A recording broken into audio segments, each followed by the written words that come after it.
This year has seen the biggest design refresh of the iPhone in possibly the past 6 years.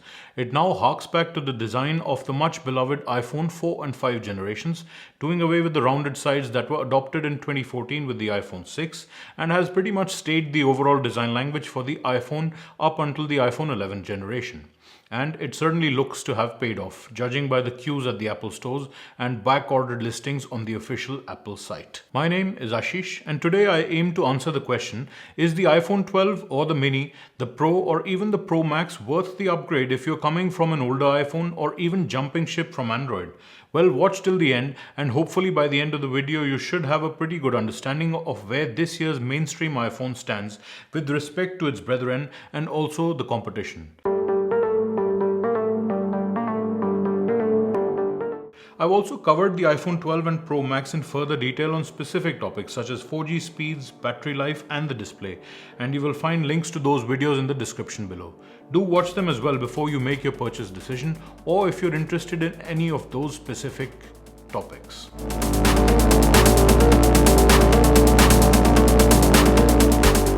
Most people you speak to will say that they love the new iPhone design. It makes the phone easier to grip and feels like a nice slab or bar of chocolate or a shrunken version of the iPad Pro, whichever way you choose to look at it. It makes packaging internals into the phone easier, and if you pair it with the original MagSafe silicone or leather cases, it offers the nice flat-sided holding experience even when inside the case. Pretty much like last year, you get a glossy back on the iPhone 12 and matte sides. Overall, it makes the phone grippier and free from fingerprints on the aluminum sides. The Pro and Max take the opposite approach with shiny stainless steel sides and a matte back. Given that most people will, and rightfully so, put a case on the phone as soon as they get it, there is little to distinguish between these phones from one another, except perhaps the presence of the third camera lens on the Pro models. That the regular iPhone 12 is some 30 grams lighter than its predecessor and the iPhone 12 Pro only makes the device a pleasure to use. You still don't get USB Type-C and probably never will, as analysts have predicted that the iPhone 13 may come without any ports at all. Now first the good bits. All iPhone 12 models have been upgraded to the OLED screens this year, and that means a much higher res screen than the iPhone XR and 11 models from the past 2 years, and deeper blacks and overall much more energy efficient displays. Unlike the LCD displays, Apple is able to stretch the OLED screens to the corner of the phone, and hence the bezels are much slimmer and the screen appears a lot closer to the surface than the older LCD panels. And now the concerning bits. I recently did a video which showed that Apple has calibrated the new iPhone 12 screens with much warmer hues, and as a result, whites appear yellowish when compared to iPhone 11s or even other Apple OLED screens. I'll link the video in the description below, so do check it out for the full story. Now this is much more apparent with the True Tone turned on, and people who are sensitive to color may find this distracting. Fortunately, turning off True Tone does get rid of most of this yellowish hue, and as a result, this will only be of concern to a limited set of people who are still bothered by this or have other devices to compare side by side. Some users have also reported a green screen issue on some devices when viewed in a dark room, but a software fix is expected to come soon to fix that issue. Really, for me, the screen of the iPhone 12 was supposed to be the biggest upgrade and the reason to switch this year. But apart from the power efficiency, I don't prefer it over the humble 828p LCD display of the iPhone 11. Perhaps the saving grace has been when I don't compare the iPhone 12 to the 11 or any other iPhone and just use it in isolation, then my eyes get used to it and are able to ignore the yellowish tint to the display. A note here on the brightness differences between the regular iPhone 12 and the Pro and Max models. Since I did a bit of a deep dive on this subject, the extra brightness certainly does make a difference. It makes the display look crisper and more lively even indoors. So despite what you may hear from other reviewers, I think the displays on these phones are not equal. Plus the yellowish tint is less obvious on the Pro and Max models. If I had to describe this year's iPhone's main camera improvements in 2 words, it would be night mode.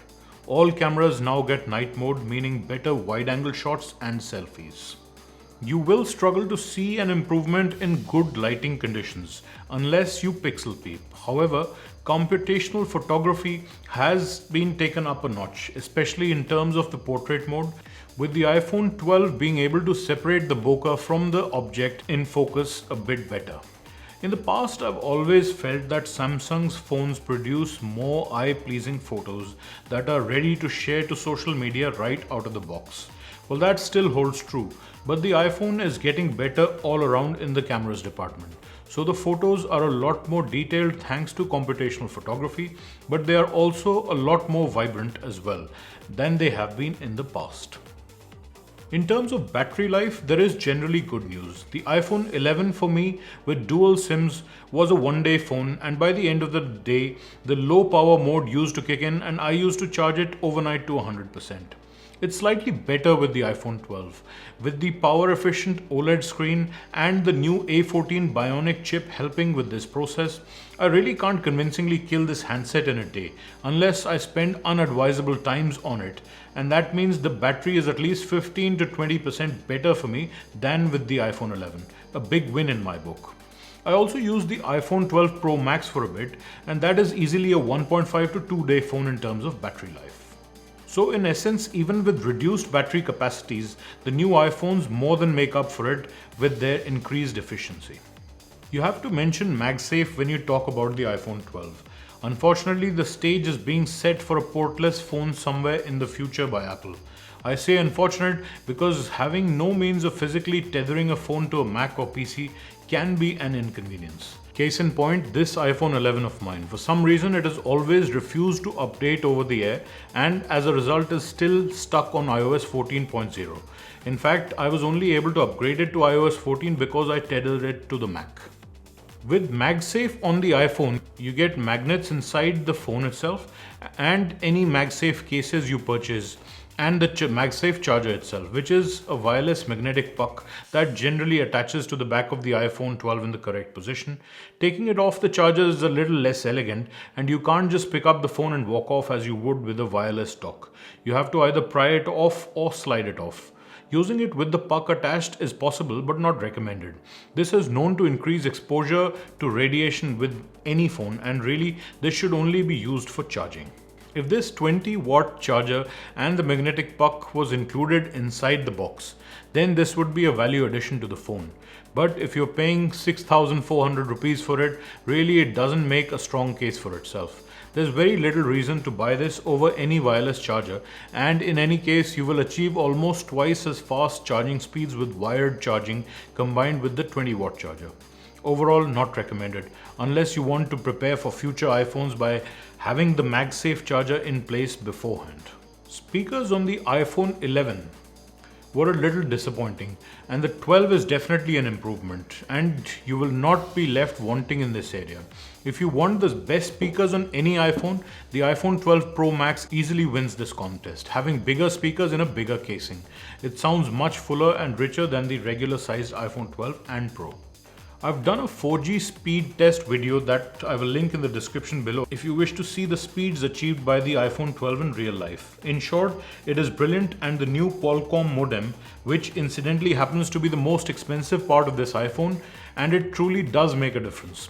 The iPhone 12 performs almost thrice as fast as the 11 under many conditions.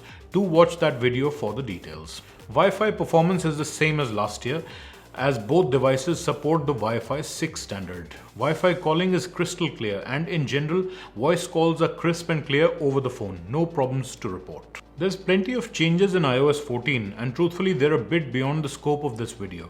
But just to share snippets from my everyday usage, I always used to search for apps rather than scroll through the home screens to find a particular app. I had the most frequently used ones on the first 2 pages of the home screen, and the rest I used to search for. Well, nothing's changed with that now, and the new app libraries make the whole home screen more organized and cleaner. The search works just like before, and if you want, you can have new apps that you download from the App Store appear on the home screen as well as in the app library. Widgets do help in putting frequently accessed information where you can see it easily, and the new privacy enhancements do a good job of notifying you of a sneaky app trying to data mine your information or use your phone's mic or camera without your knowledge. It all works beautifully on the A14 Bionic processor, just as it did on its predecessor. I didn't see a benefit of going for the 6GB RAM equipped Pro Max, as the RAM management in the regular iPhone 12 was just as good. And anything that tripped this also tripped my Pro Max, such as CCTV apps running many concurrent video feeds. It just ran out of memory on the 12 as well as on the Pro Max at times. It runs a lot better on Android devices with faster start times and live feeds and no memory problems. Really, the answer to which model you get depends on where you're located. If you're in the USA, I would ignore the 12 and get the 12 Pro, since the difference in price is so little that it makes sense to get all the upgrades you get with the iPhone 12 Pro. In India, not so much. The iPhone 12 Pro is the least recommended phone with a price difference of 36,000 rupees or $487. It's almost silly, the kind of price difference that exists in different markets. If you want a bigger phone, the Pro Max makes more sense if you're spending that kind of money. You will get a really premium device with much better battery, speakers and cameras. The iPhone 12 mini is the least recommended phone. It's simply too small in 2020 now that phones are so much more than simple telephony devices. The battery constraints are too great and the weight savings too small in relativity to the regular iPhone 12 for this to make sense to most people. That leaves the iPhone 12 as the mainstream iPhone this year, and save for the display calibration, it would have been an almost perfect phone. It is still one of the two iPhones you should get this year, the other being the Pro Max. In comparison to the iPhone 11, the 12 should have been the easy winner, and it is in most areas. But I'm so disappointed with the display when compared side by side that I have started to see the iPhone 11 in a new light, especially in view of its reduced prices. Or perhaps you already have an 11 and were eyeing the iPhone 12. Well, I can safely say that you should skip this generation unless you're absolutely smitten by the boxy new design. Hopefully next year we will see other upgrades that make for a more compelling upgrade. If you're coming from an older iPhone, then it still makes sense to upgrade to the iPhone 12 because the upgrades are significant enough and it will create an actual difference in your day-to-day usage. Now, even though I have been an iPhone user since the iPhone 4, I have still preferred Android phones in the years gone past simply because they offer a lot more freedom in terms of how you can use the phone. They offer things like Truecaller and call recording, amongst other features that make for a much better experience when dealing with the spam-infested lives we have today. I still think system fonts used in Samsung phones are easier on the eyes in many apps, and the screen and photos from the cameras pop a lot more compared to iPhones. It may well be that the iPhone produces true-to-life pictures, but the very idea of a smartphone camera is the convenience and out-of-the-box vibrant pictures. If you have to tweak every pic you take with your phone, then this defeats the purpose. Sure, with a DSLR or mirrorless camera you may want to do that, but do you really want to do that with cell phone cameras? Where the Android competition lags behind is software and hardware optimization. Batteries in Android phones are humongous compared to iPhones, and yet they don't last as long in real life.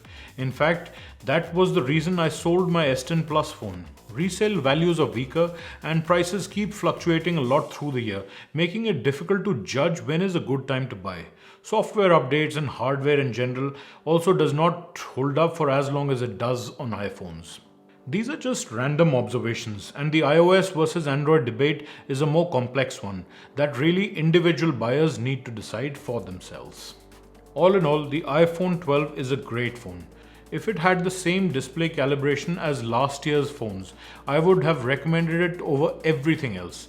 It is fast, lightweight, and the battery lasts forever. The cameras take brilliant photos and video and can do very well in low light with all cameras instead of just the main one. In fact, from the speakers to the display, everything seems to have seen an upgrade. Just make sure you see one physically before you buy. If you can live with the slightly off whites and the warmer display that it offers, you will be in for a treat with everything else. It's just brilliant in every other way. Thanks for watching, and be sure to subscribe if you like this content. I will see you in my next one.